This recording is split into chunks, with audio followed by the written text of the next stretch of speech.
Hi everybody, this is Sina Oyati. I'm a master's student at the University of Würzburg and I'm presenting my final project for science communication and current trends. And I'm going to talk about early specialization and multidisciplinary. At first, we are going to take a look at the historical background of this subject, when it started and the changes during the last century. Then we are going to look through some papers together and compare the advantages and disadvantages of early specialization and multidisciplinary. And in the end, a special guideline for youth development as a take home message. For most of human history, children didn't specialize. They played, whether climbing, running, or chasing each other. Physical development had came from a broad, natural movement of people's everyday life. Sports were unstructured and amateur in comparison with today, and also they were seasonal. Before 1970s, most elite athletes came from multi-sport backgrounds. Children played multiple sports throughout the year. For example, baseball in spring, swimming in summer, or football and track and field in the fall. But after 70s, year-round training in a single sport beginning at a relatively young age is increasingly common among youth. Contributing factors include a perception of Eastern European sports programs or parents' desire to give their child an edge, labeling youth as a talented at an early age, pursuits of scholarships and professional contracts, for example, the sporting goods and services industry for famous athletes, plus the advantage of being famous in media or in the society. They all together change the rules of training and developing athletes. Also, the concept of 10,000 hour rule to mastering a sport and elite academies were lead the early specialization to gain a huge popularity. By the 2000s, a growing body of research challenged the early specialization trend. Risk of early specialization, including social isolation, overdependence, burnout, and the risk of overuse injury, became an issue. The concept of early specialization and somehow a 10,000 hour dedication rule to a specific sport was no longer among the top trends of that time. Studies revealed that multi sports athletes often had fewer injuries and longer careers and greater success at the elite level, especially in the sports such as football and basketball, which require late specialization for the athletes.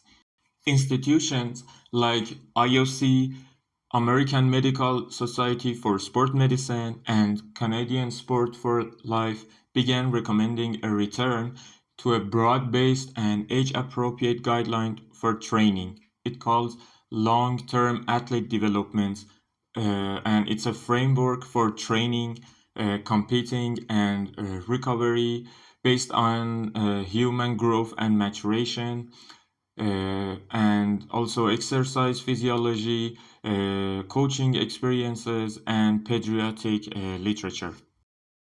The first article by Bali and Hamilton isn't an experimental study with participants.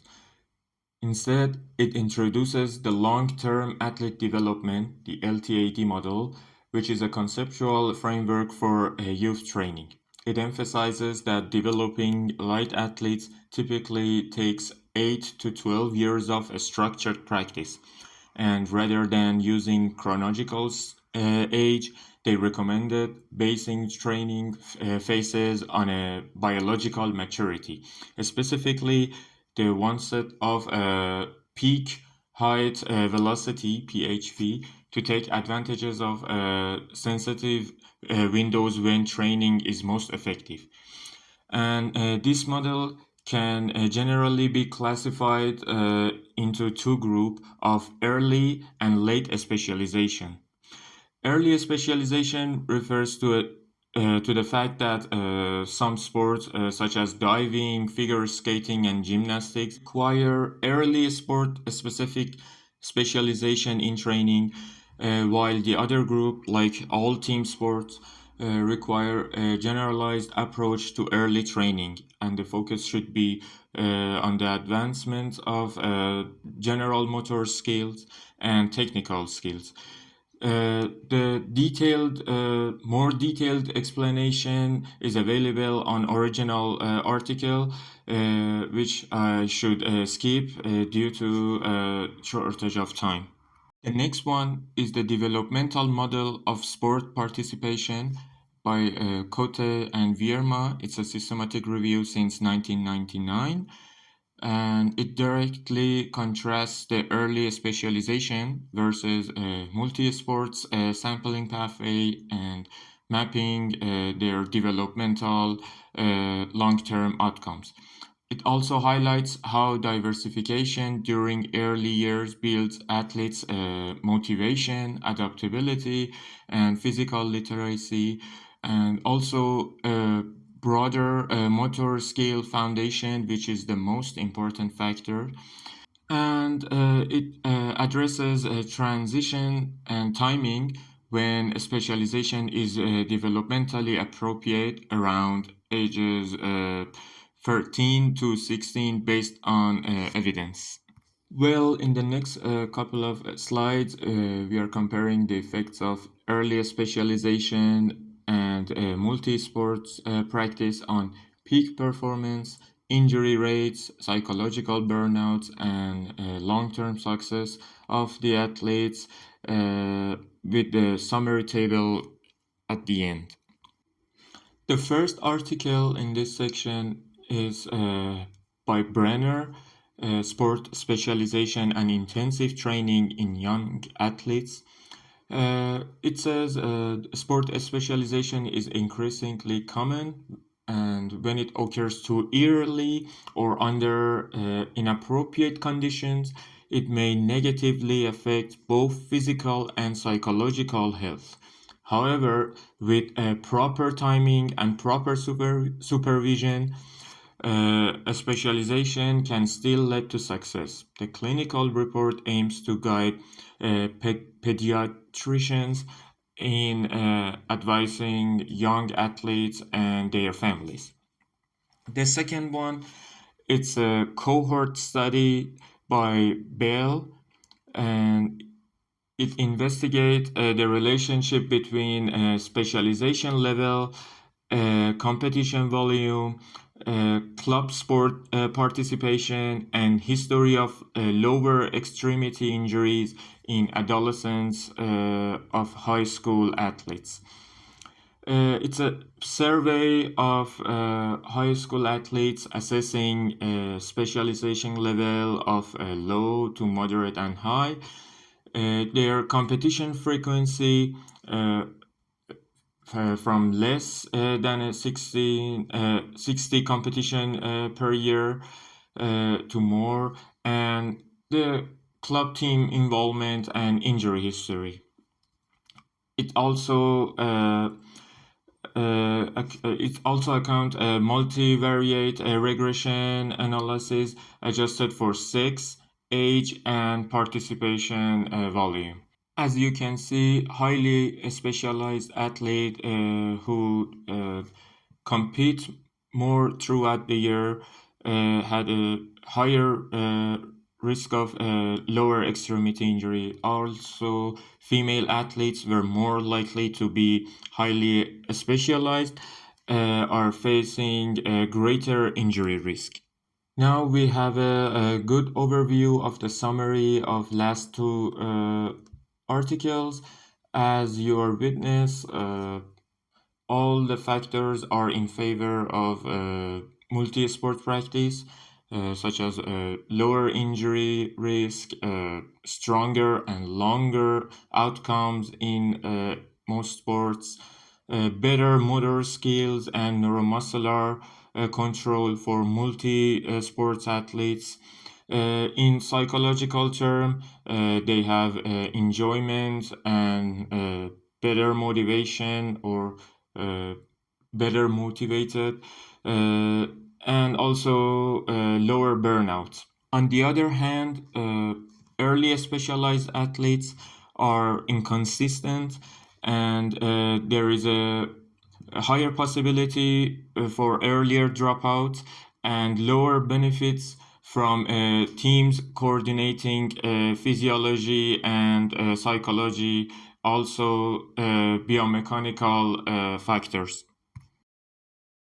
Here are some cherry-picked notes about peak performance.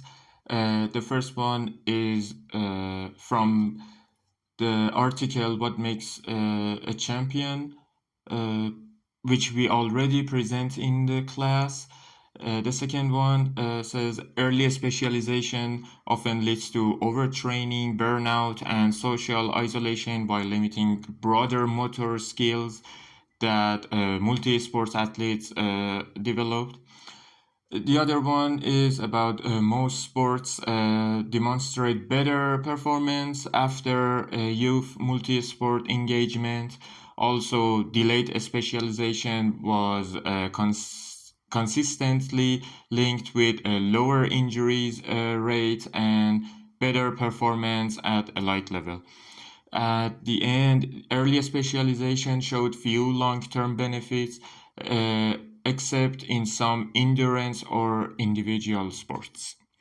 For more supporting researches, we have three different article investment patterns in the careers of elite athletes in East and West Germany, late specialization, and sport-specific practice, and the development of expert decision making in team ball sports. And in the end, it's a proper scheduled guideline by International Olympic Committee, which I personally believe is the whole package about this subject. It says early specialization is generally discouraged, uh, while specializing in one sport before puberty increases the risk of overuse and dropout and burnout.